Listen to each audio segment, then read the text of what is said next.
Bismillahirrahmanirrahim. Assalamualaikum warahmatullahi wabarakatuh. Perkenalkan, nama saya Cutnisrina Zahirah dengan nomor NPM 26104030085. Saya dari kelas Perencanaan Layanan Bimbingan dan Konseling 02. Yang terhormat kepada dosen pengampu saya, ada Ibu Jamila Aini Nasution, SPD MPD, Ibu Fitra Marcella, SPD MPD, dan ada Ibu Sri Dasweni, SPD MPD. Baiklah, pada kesempatan kali ini, saya akan mempresentasikan berkaitan dengan program bimbingan dan konseling yang sudah saya susun.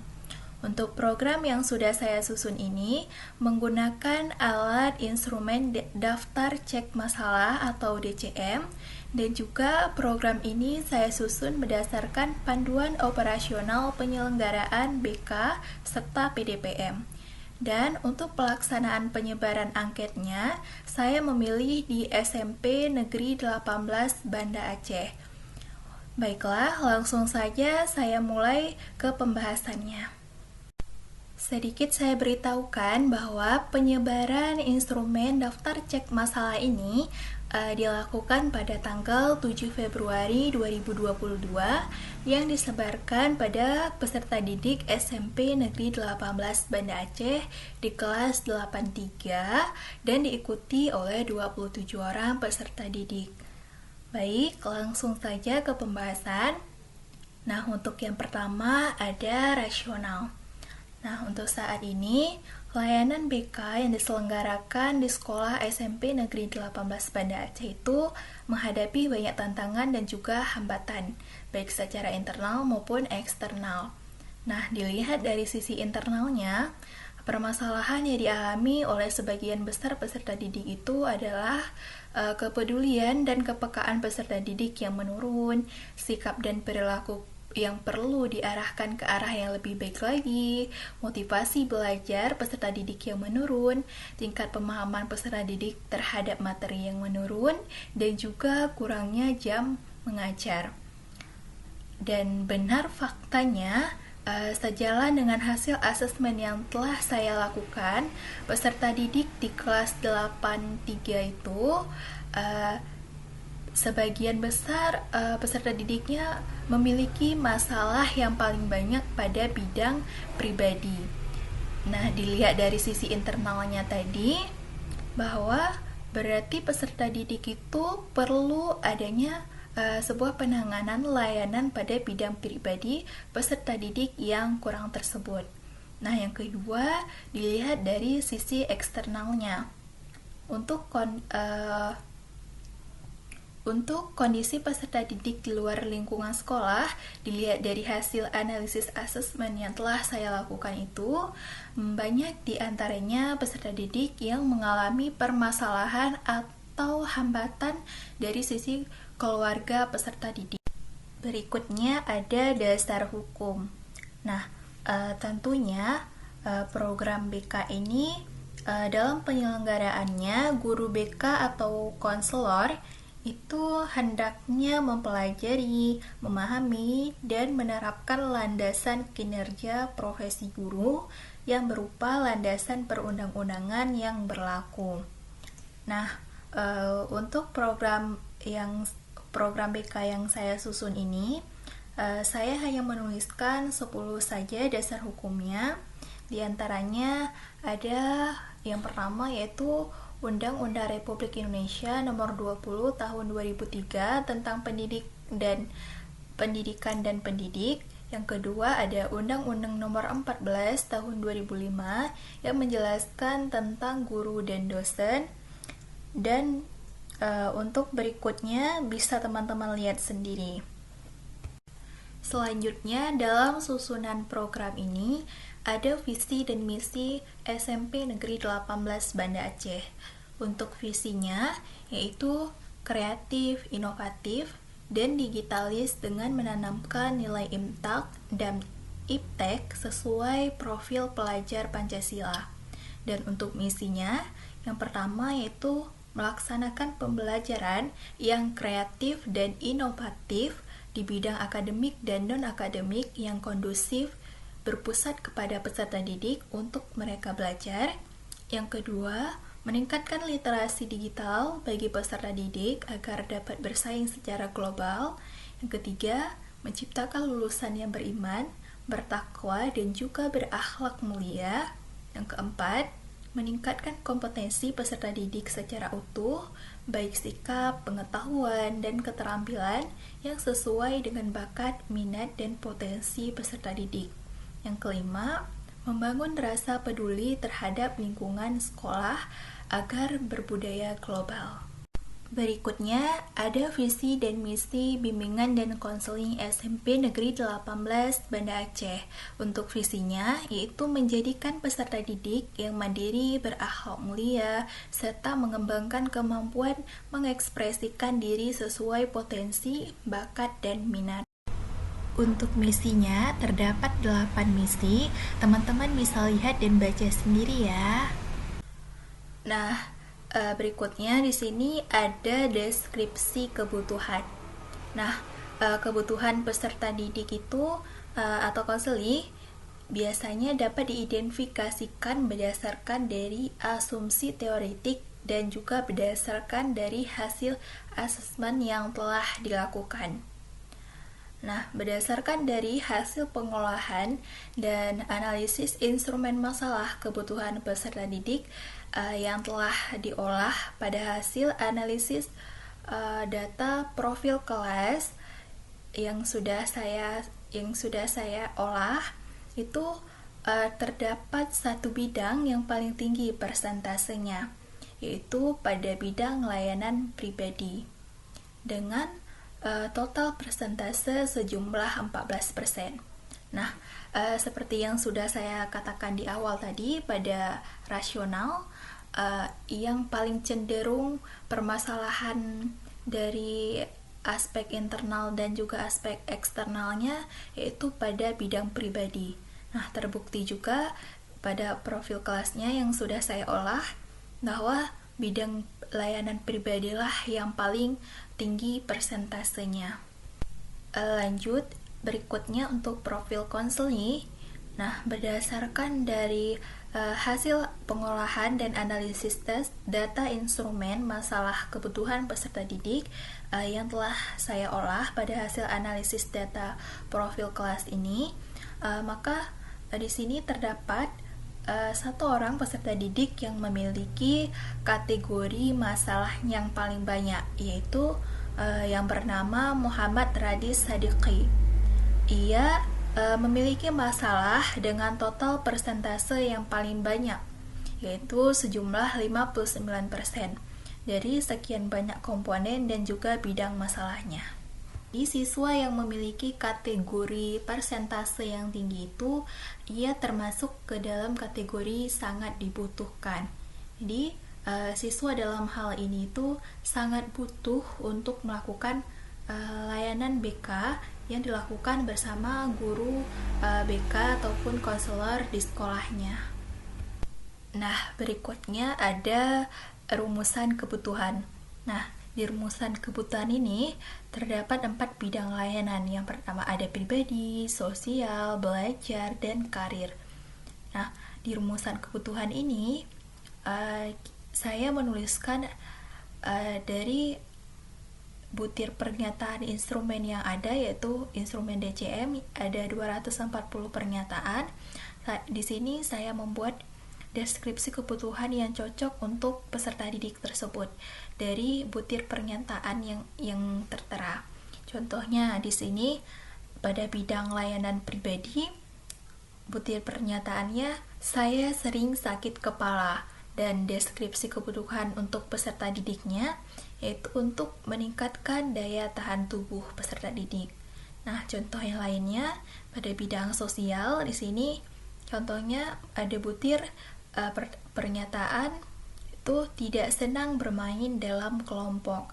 Nah, deskripsi kebutuhan yang cocok dan diperlukan oleh peserta didik yaitu untuk menumbuhkan rasa tanggung jawab sosial peserta didik. Begitupun seterusnya. Selanjutnya ada kebutuhan sarana dan prasarana. Nah, Selain kebutuhan peserta didik yang tadi, maka perlu adanya sarana dan prasarananya juga yang dibutuhkan untuk mendukung kesuksesan penyelenggaraan layanan bimbingan dan konseling di sekolah. Nah, untuk rumusan sarana dan prasarananya dalam program yang saya susun ini, untuk sarananya dilihat dari hasil asesmen kebutuhan yang sudah saya olah, maka diperlukannya adanya ruang bimbingan dan konseling kelompok. Dan untuk kerumusan kebutuhan dalam bentuk kegiatannya, di sini guru bimbingan dan konseling atau konselor itu membuat proposal permohonan pengadaan ruang untuk pelaksanaan layanan bimbingan dan konseling kelompok yang sesuai dengan contoh dalam Permendikbud nomor 111 tahun 2014 tentang bimbingan dan konseling pada pendidikan dasar dan pendidikan menengah. Dan untuk prasarananya, dari hasil asesmen kebutuhan yang sudah saya olah, maka diperlukannya perangkat komputer untuk mengolah, menghimpun, dan menyimpan data peserta didik. Dan bentuk kegiatannya di sini, guru bimbingan dan konseling atau konselor itu membuat proposal permohonan pengadaan perangkat komputer. Berikutnya ada rumusan tujuan. Nah, di rumusan tujuan ini yang dimaksud itu merupakan rumusan dari hasil instrumen kebutuhan DCM SMP dan dari deskripsi kebutuhan peserta didik. Nah, untuk rumusan tujuan ini dari yang sudah saya jelaskan tadi pada rumusan kebutuhan, terus di sini kita membuat rumusan tujuannya. Jadi tujuan yang dirumuskan ini yaitu sebagai capaian dalam bentuk perilaku yang harus dikuasai oleh peserta didik ataupun konseling setelah ia memperoleh layanan bimbingan dan konseling. Nah, untuk di bidang untuk pada rumusan tujuan di sini sama seperti di rumusan kebutuhan sebelumnya, bidang layanannya juga ada 4, yaitu bidang layanan pribadi, sosial, belajar, dan karir.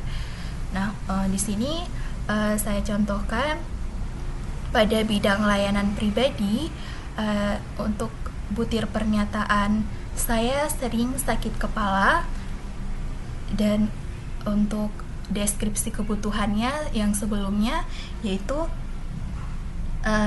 meningkatkan daya tahan tubuh. Nah, jadi untuk tujuan layanannya di sini kita membuat yaitu agar peserta didik itu mampu meningkatkan daya tahan tubuh agar tidak mudah sakit. Nah, saya contohkan lagi pada bidang sosial. Di sini butir pernyataan instrumennya tidak senang bermain dalam kelompok. Nah, dari deskripsi kebutuhan yang sebelumnya yaitu menumbuhkan rasa tanggung jawab sosial.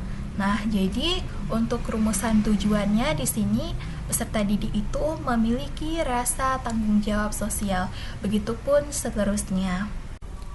Kemudian ada komponen program. Nah, komponen program bimbingan dan konseling yang dilaksanakan di SMP Negeri 18 Banda Aceh ini, dalam hal penyusunan program yang saya buat ini terdapat 4 layanan, yaitu ada layanan dasar, layanan peminatan dan perencanaan individual, layanan responsif, serta dukungan sistem. Selanjutnya ada alokasi waktu. Nah, alokasi waktu ini disusun berdasarkan hasil identifikasi kebutuhan dan masalah peserta didik. Maka jadi untuk alokasi waktu komponen programnya yaitu di sini terdapat untuk komponen program layanan dasar dengan jumlah layanannya ada 63, maka proporsinya ada 38%, dan untuk perhitungan waktunya jadi 9 jam. Dan untuk layanan peminatan dan perencanaan individual dengan jumlah layanan 75 dan proporsinya 45%, maka hasil alokasi waktunya yang dibutuhkan yaitu ada 11 jam. Dan untuk layanan berikutnya yaitu layanan responsif dengan jumlah layanan 21 dan proporsinya ada 13%, maka untuk alokasi waktu yang diperlukan ada 3 jam. Dan untuk layanan terakhir yaitu layanan dukungan sistem dengan jumlah layanan terdapat 6, maka proporsinya ada 4%, maka alokasi waktu yang diperlukan hanyalah 1 jam. Jadi total waktu dari 4 layanan tadi pas 24 jam dan proporsinya pas 100%, serta untuk jumlah layanannya ada 165.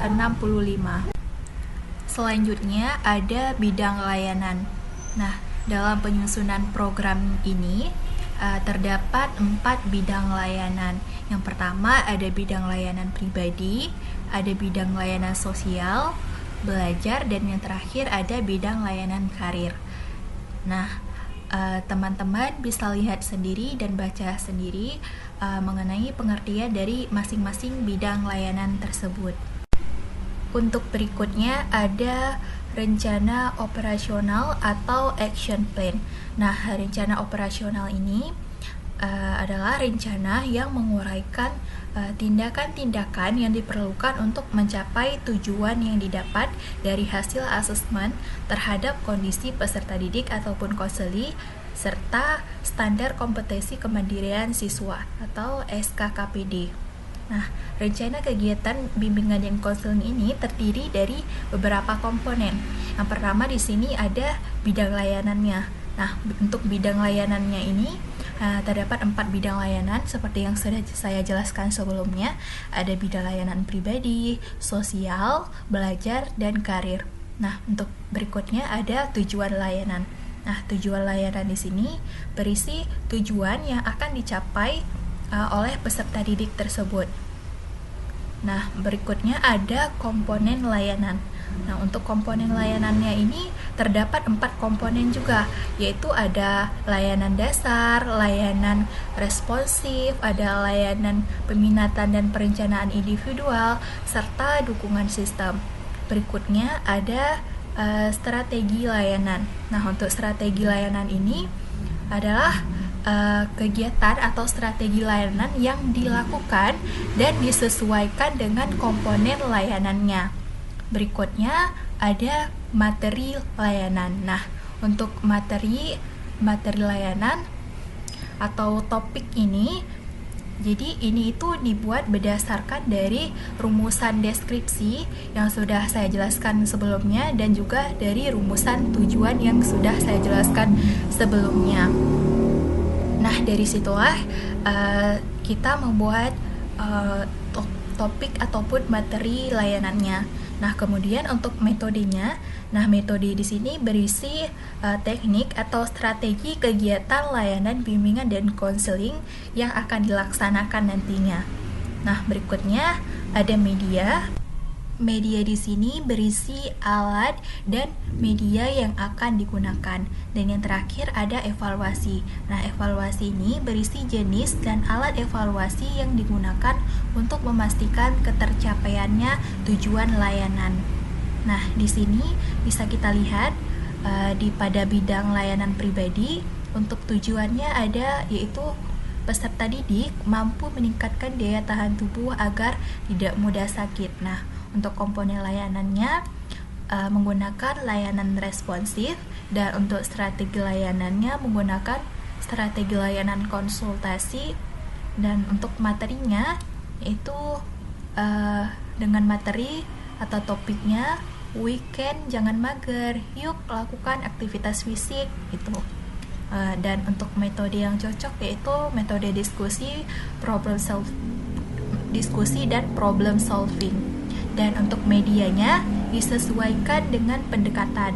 Dan untuk evaluasinya pada proses yaitu wawancara dan observasi hasilnya, yaitu melakukan observasi dan wawancara. Dan untuk yang lainnya bisa teman-teman lihat sendiri.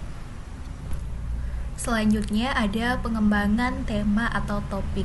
Nah, pengembangan tema atau topik ini adalah rincian lanjutan dari identifikasi deskripsi kebutuhan peserta didik atau konseli dalam aspek perkembangan pribadi, sosial, belajar, dan karir yang akan dituangkan ke dalam RPL BK atau Rencana Pelaksanaan Bimbingan dan Konseling. Nah, di sini kita membuat tema atau topik layanannya serta sub materi layanannya. Jadi di sini terdapat 4 bidang juga, yaitu bidang pribadi, sosial, belajar, dan karir. Dan untuk tujuan layanannya seperti yang sudah saya jelaskan sebelumnya. Untuk rumusan tujuan layanannya di sini contohnya ada peserta didik itu mampu meningkatkan daya tahan tubuh agar tidak mudah sakit. Dan untuk topik yang cocok dengan tujuan layanannya yaitu weekend jangan mager, yuk lakukan aktivitas fisik bermanfaat gitu. Dan untuk submateri dari topik yang ditentukan, yaitu submaterinya yang pertama ada tips cara menjaga tubuh agar tetap sehat dan kuat.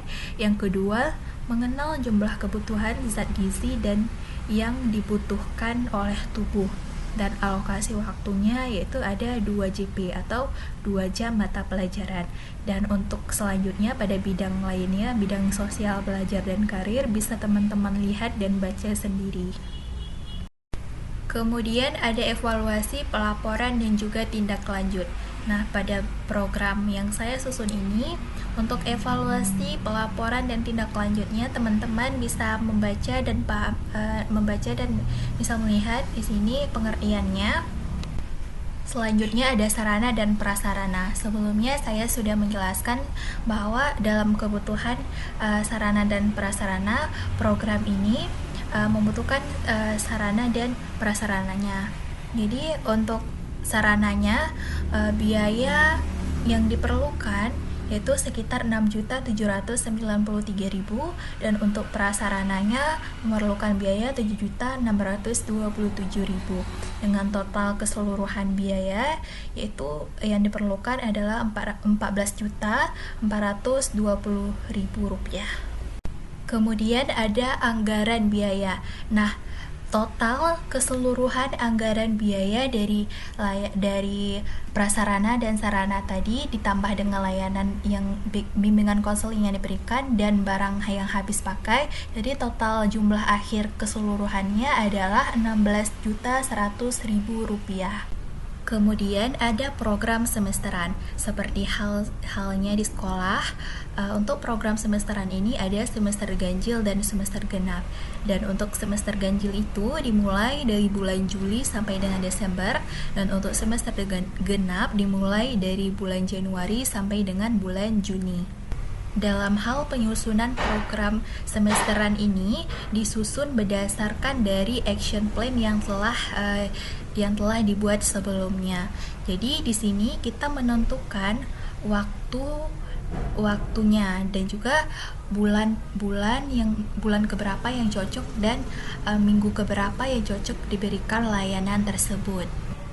Seperti halnya teman-teman lihat di sini, saya kebanyakan membuat jadwal atau waktu pelaksanaan layanannya itu di awal-awal semester ganjil, tapi ada juga di tengah atau akhir. Di sini contohnya seperti di bagian layanan BK, di layanan dasar, dan pada layanan bimbingan klasikalnya. Untuk topiknya yaitu mengenal etika dan nilai pedoman sebagai seorang siswa. Nah, tentunya untuk mengenal lingkungan sekolah dan nilai serta pedoman sebagai seorang siswa itu tentunya bukan di akhir kita taruh jadwalnya. Tentunya saya menaruhnya di awal bulan dan di minggu-minggu pertama agar sesuai dengan layanan yang akan diberikan. Untuk jadwal berikutnya, teman-teman bisa lihat sendiri, seperti inilah jadwal yang telah saya atur di program semesteran. Yang terakhir ada lampiran-lampiran rencana pelaksanaan layanan bimbingan dan konseling. Nah, di sini teman-teman bisa lihat ada 5 lampiran RPL, yaitu ada bimbingan klasikal, bimbingan kelompok, konseling individual, dan konsultasi. Thank you buat yang udah nonton video presentasi program BK yang sudah saya susun ini sampai habis. Sekian, jika ada salah kata mohon dimaafkan. Lebih dan kurang saya mohon maaf. Jangan lupa like, comment, and subscribe ya YouTube channel saya. sekian. Assalamualaikum warahmatullahi wabarakatuh. Bye.